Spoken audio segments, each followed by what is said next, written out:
Okay, I know what you're thinking. The 2024 election just wrapped up, right? But believe it or not, the shadow campaign for 2028 is already kicking off. And this past week, wow, we got a huge signal about who might be next in line to lead the conservative movement. And it all went down at one pretty explosive conference. So, this is the question on everyone's mind in Republican circles. Who is going to lead the conservative movement after Donald Trump?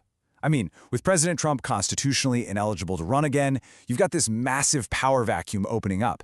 And let me tell you, the jockeying to fill that spot, it has officially begun. And here's the thing.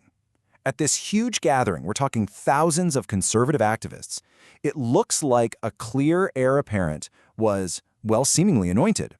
This one event basically set the stage for what's going to be a fascinating 4 years of political battle. All right, Section 1, a successor is chosen. So what exactly was this bombshell? It was a full-throated, no-holds-barred, high-stakes endorsement for Vice President JD Vance to become the 48th President of the United States. A really big deal. So the setting for all of this was Turning Point USA's AmericaFest conference in Phoenix. And you have to understand, this wasn't just any conference. It was a really significant event because it was the group's first major gathering since the tragic assassination of its founder, the very influential Charlie Kirk, earlier this year. So yeah, the atmosphere was already incredibly charged. And that's when the big moment, the headline-grabbing moment, arrived. Erika Kirk, that's Charlie Kirk's widow and the new CEO of Turning Point, she gets up on stage and makes this incredibly powerful declaration. And look, she wasn't just hinting at support. Oh no, she was pledging the entire weight of her massive organization to a JD Vance presidency. Now you might think, okay, one endorsement. But this isn't just an isolated thing. There's a clear pattern emerging here. You've got Secretary of State Marco Rubio recently saying he'd be one of the first people to back a Vance run. And then you have President Trump himself, who's not only called Vance his most likely heir, but has even thrown out the idea of an unstoppable Vance/Rubio ticket. The momentum here is, well, it's pretty undeniable. Okay, Section 2, the power of Turning Point. So you're probably asking, why does an endorsement from this specific group, from Turning Point USA, carry so much weight? I mean, why is this the one endorsement that really kicks off the race for 2028? Well, for anyone who might not be familiar with them, Turning Point is an absolute powerhouse in modern conservative politics. It was founded by Charlie Kirk back in 2012, and since then, it's become a primary driver of the movement, especially when it comes to younger generations. To put it simply, they are, in many ways, a kingmaker. And here's what you really need to get about them. Turning Point isn't just some media outlet. It's a ground game machine. They command this massive, nationwide army of volunteers that is absolutely crucial in early primary states. They actually helped staff President Trump's second administration, and they pretty much set the agenda for a huge slice of young conservative voters. Getting their backing, that is a massive, massive strategic advantage. All right, Section 3, a movement divided. But here's where the story gets really, really interesting.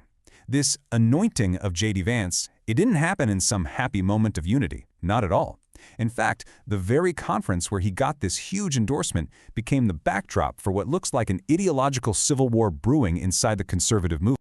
So get this. On one side, you had Ben Shapiro from the Daily Wire, and he uses his speech to go after what he called charlatans and grifters, and he specifically called out Tucker Carlson. Then, just an hour later, Tucker Carlson takes that exact same stage, dismisses any talk of a civil war as totally fake, and basically says it's all a big ploy to stop JD Vance, who he calls the true heir to the America First coalition. You know, that's the populist, nationalist wing of the party. Just incredible. And you know, Tucker Carlson really framed this whole conflict perfectly with this one critical question. This isn't just some friendly debate about ideas. No, this is a high-stakes battle for control over the entire political machine that President Trump built. Okay, Section 4, Vance walks a tightrope. So you've got these two conservative titans clashing, a movement that seems to be at war with itself. So how did the man at the very center of it all, JD Vance, respond to this? Well, he chose the path of the unifier. In his big closing speech, Vance just refused to get into the infighting. Instead, he delivered this message of really radical inclusion for the movement. He argued against drawing lines in the sand and kicking people out. Yeah, he explicitly rejected what he called purity tests and said he wasn't going to be denouncing anyone. His message was pretty straightforward: if you love America, you're in the tent. And then he did something really key. He pivoted away from all the drama and started focusing on policy wins, things like border security and getting rid of diversity, equity, and inclusion, DEI programs. He was trying to unite everybody around a common agenda, not divisive personalities. So, Section 5, the post-Trump power struggle. Let's pull back from this one conference in Phoenix for a minute. Because what we saw happen there, it isn't just about a few speeches. It is a preview of the single biggest challenge facing the entire Republican Party. This tension between ideological purity on one hand and having a big unified tent on the other, that's the central conflict. The fight we saw play out on that stage between guys like Shapiro and Carlson, that's just a small version of a much bigger struggle to define what conservatism even is after Donald Trump. And frankly, how they figure this out could determine if they can win national elections for the next decade. And it's so important to remember this. The whole Make America Great Again movement was never just one thing. It was this really unique and powerful coalition of all these different and sometimes conflicting groups. You had traditional conservatives, populists, nationalists, first-time voters. They didn't always agree with each other, but they were all held together by one guy. And that leaves us with the ultimate question, right? JD Vance, he's got the first major endorsement, he's got a strategy of unity, but can he, or really can anyone, successfully inherit and hold together this diverse, and let's be honest, often rowdy coalition without Donald Trump leading the charge? That is the great unanswered question that is going to define the battle for 2020.